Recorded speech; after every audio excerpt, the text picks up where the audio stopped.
ॐ सर्वचैतन्यतां रूपां तामाद्यं विद्यां च धीमहि बुद्धिं याना प्रचोदयात्। ये देवी भागवत का मंगलाचरण है। क्या है मंगलाचरण? सर्व चैतन्य रूपां तां आद्यां विद्यां च धीमहि बुद्धिं योना प्रचोदयात्। वेदव्यास जी महाराज ने ओम शब्द से देवी भागवत का शुभारंभ किया। किस अक्षर से? ओम से। ओम सर्व चैतन्य। ये ओम अक्षर क्या है? ये मां भगवती परांबा का वास्तविक स्वरूप है। जो ये ओम अक्षर है, इसके भीतर भी 3 अक्षर छुपे हैं। एक तो अ है, अ में ऊ की मात्रा है, फिर म है। इन तीनों को जोड़ दिया जाए तो ओम बनता है। और यही मां भगवती राजराजेश्वरी का वास्तविक स्वरूप समझने का प्रयास करें।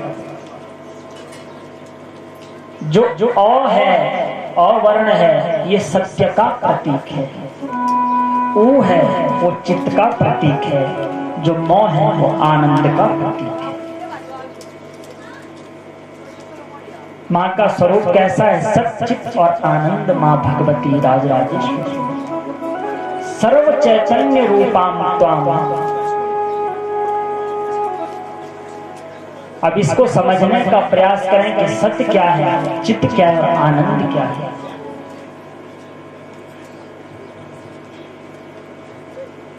सत्य मां का स्वरूप सत्य है।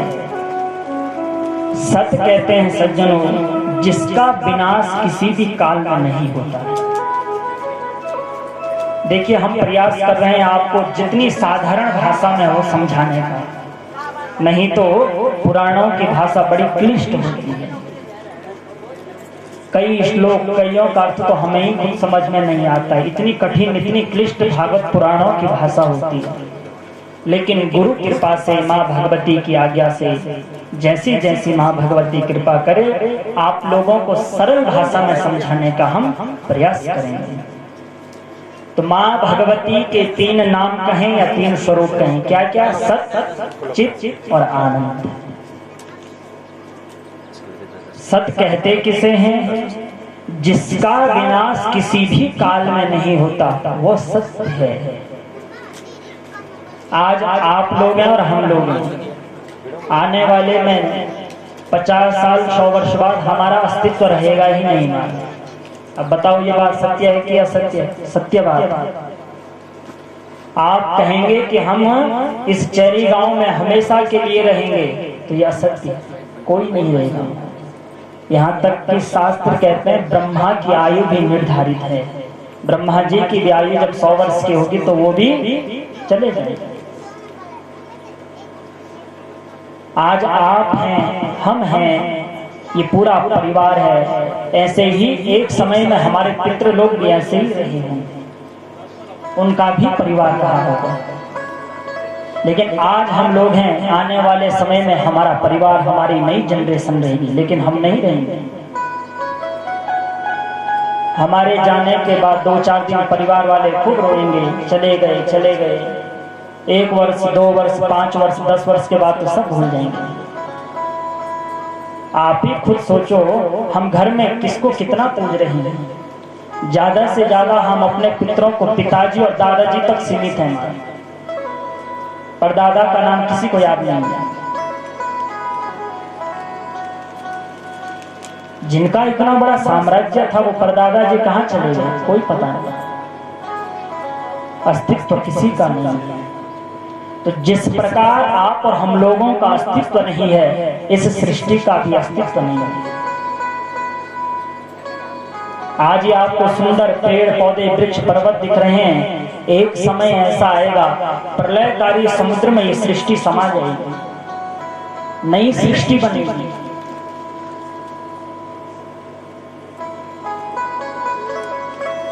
तो जब सृष्टि समा जाएगी तो चारों ओर क्या रहेगा, सिर्फ जल ही जल रहेगा, क्योंकि पूरी सृष्टि समुद्र में समा जाएगी। तो सत्य क्या है, विनाश होने के बाद भी जो तत्व शेष है वही भगवती है। ये सत्य है।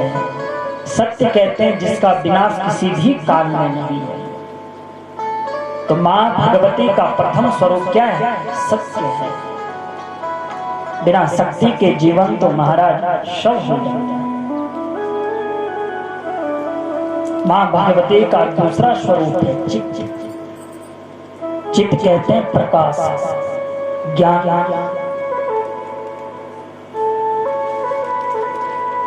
सूर्य में प्रकाश है, सूर्य में इतनी तेज प्रचंड रोशनी है तो मां भगवती की कृपा से है। पूरे ब्रह्मांड में चराचर जो आपको उजियारा दिख रहा है ये सब मां भगवती की शक्ति है। इसीलिए तो कहा सर्व चैतन्य रूपा मां भगवती। सिर्फ चैतन्य में नहीं, जड़ और चेतन में जो विराजमान जो तत्व है वो शक्ति है, वो चित्त है। सत्य जिसका विनाश किसी भी काल में नहीं होता है। चित्त कहते हैं प्रकाश को, ज्ञान को। पूरा ब्रह्मांड में जो चराचर है मां भगवती के ही कृपा से है। आज तक कभी भी किसी से उधार मांगने की आवश्यकता नहीं हुई कि हमें प्रकाश उधार दे दो। आप और हम लोगों के सामने तो एक ही सूरज भगवान दिख रहे हैं। कथा सुनेंगे तो अनेक कोटि ब्रह्मांड है, कोटि ब्रह्मांडों में करोड़ों सूर्य प्रकाशित हो रही हैं, सब मां भगवती की कृपा से।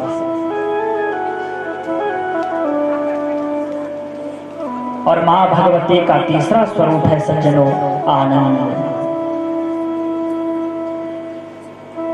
मां भगवती का स्वरूप कैसे, आनंद। मां आनंददायी है, भक्तों को आनंद देती है। मां भगवती का एक नाम आनंदमयी भी है। और हम सब मां भगवती के पुत्र हैं, वो तो जगत की माता है। लेकिन एक प्रश्न उठता है, जब मां भगवती आनंदमयी है, आनंद का समुद्र मां भगवती पे है, तो हम मां भगवती के पुत्र दुखमय कैसे हो गए?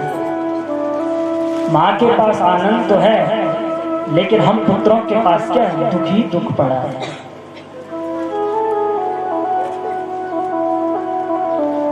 इसका कारण जानते हो क्या है? इसको जानने के लिए 4 बातों का त्याग करना है। सर्वप्रथम अपनी अंतर वासनाओं का परित्याग करना।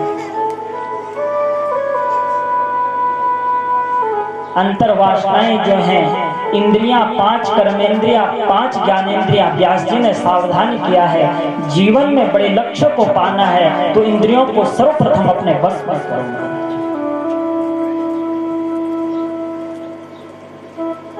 आंखें कहती है कुछ अच्छा देखना है, हम गलत मार्ग पकड़ लेते हैं। अरे क्यों नहीं इन आंखों से मां भगवती की सुंदर सुंदर चित्रों को देखें?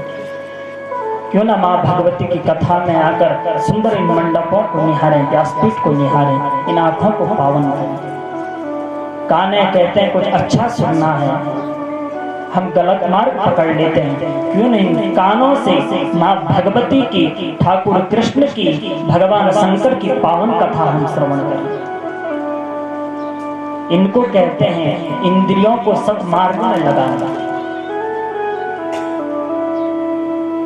अंतर वासना इंद्रियों को संभाल कर रखो, अंतर वासना का त्याग करो, इंद्रियों को संभाल कर रखो। जब आप चाहे आपकी इंद्रियां काम करें, इतना परिपक्व अपना जीवन बनाओ। दूसरी बात, संग्रह न करें, जीवन में प्रयास करें। हमारे पास जितना है हमारे इष्ट की कृपा से बहुत है। हम तो कई परिवार से ऐसे परिचित हैं, महीने का 1.5 से 2 लाख रुपए से ऐसे परिचित हैं, महीने का 1.5 से 2 लाख रुपए महाराज पर महीना कमा रहे हैं। ये तो बहुत छोटी बात है। कलयुग में व्यक्ति करोड़ों रुपए का टर्नओवर महीने का कर रहा है, लेकिन रात को 1 रोटी खाई नहीं जा रही, दवाई पे दवाई चल रही। कई परिवार ऐसे हैं जहां धन तो बहुत है, कोठी बंगले बहुत हैं, लेकिन शाम को जब भोजन बनता है बेटा और पिता एक साथ बैठकर भोजन नहीं कर पाते हैं। ये कलयुग की स्थिति है हमारा। क्यों? असंतुष्ट है परिवार। कहां से कितना बले दौड़ पड़ रहा है, अपनी संस्कृति सनातन धर्म को भूलता जा रहा है। इसीलिए व्यास जी ने पहले ही सावधान किया, संतुष्ट रहें। अरे जो मिल रहा है हमारा, उसमें संतुष्ट रहें। नहीं भी मिलेगा तो माँ भगवती की कृपा है, और मिलेगा तो माँ भगवती की और अच्छी कृपा है। आप और हम लोगों को तो सिर्फ अपने परिवार का ध्यान रखना होता है। कितने सदस्य हैं आपके परिवार में? 4 सदस्य, 5 सदस्यों का परिवार है। हमें जब रात होती है तो अपने परिवार की चिंता होती है कि आज 5 जनों के लिए कौन सी सब्जी बनाए, कितना आटा लाए, दाल बनाए या न बनाए, ये चिंता प्रत्येक परिवार में होती है। तो जब आप अपने परिवार में बेटों की चिंता कर सकते हैं तो जगत जननी ब्रह्मांड नायिका माँ भगवती को कितनी चिंता होगी, क्योंकि ये पूरी सृष्टि उसी की पुत्र है। इसीलिए बड़ी सुंदर बात कही है, जब दांत न थे तब दूध दियो। ध्रुव जी महाराज का प्रसंग आता है भागवत में, जब वो वन में जा रहे हैं प्रभु को खोजने, मुझे कौन कैसे देगा, तब उनको याद आ रहा है। सुनीति माँ ने उनको बताया था, बेटा चिंता मत करो, जब मुख में हमारे दांत नहीं थे अन्न के लिए तो भगवान ने दूध की व्यवस्था पहले ही कर दी, और जब दांत आ जाएंगे तो अन्न भी दे देंगे। इसीलिए बड़ी सुंदर बात है, जब दांत न थे तब दूध दियो, अब दांत दिए मोहि अन्न भी देहे। जल में थल में पशु पक्षी में सबकी सुधि ले वो मेरे दिले। जान को देत अजान को देत, जहान को देत वो मोको भी देहे।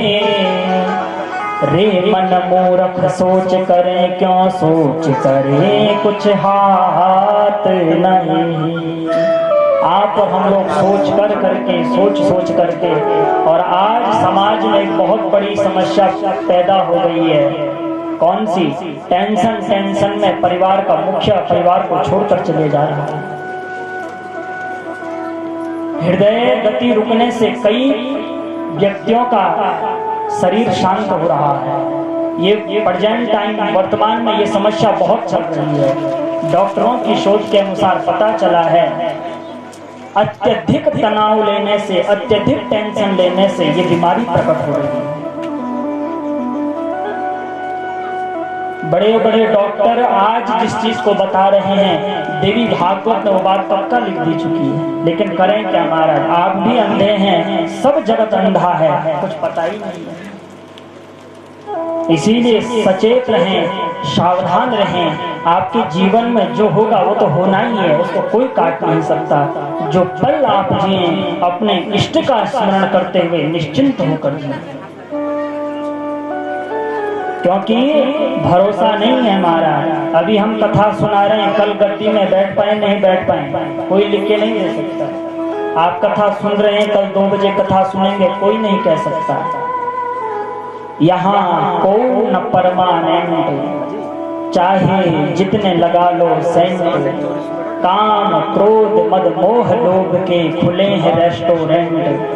खा लो पी लो मौज उड़ा लो, फिर होगा जजमेंट। यहाँ को न परमानेंट। ये मत सोचो कि हम महाराज यहाँ जीवन भर। इसीलिए अपने व्यवहार को परिवर्तन करें, अपने व्यवहार से अपने परिवार को आगे बढ़ाएं। आपका परिवार आपके गांव को आगे बढ़ाए, आपका गांव आपके जिले स्तर को आगे बढ़ाए, राष्ट्र में समाज में अच्छा नाम आप जीवन में करें। यही जीवन की सार्थकता है। मां भगवती का स्वरूप आनंद है। लेकिन हम सब दुख में हैं। क्यों? कारण आपको बता दिया है। इसीलिए प्रयास करें हमारे भीतर से ये राग द्वेष काम क्रोध सब छोड़ें, निश्चिंत होकर अपने इष्ट की आराधना करें।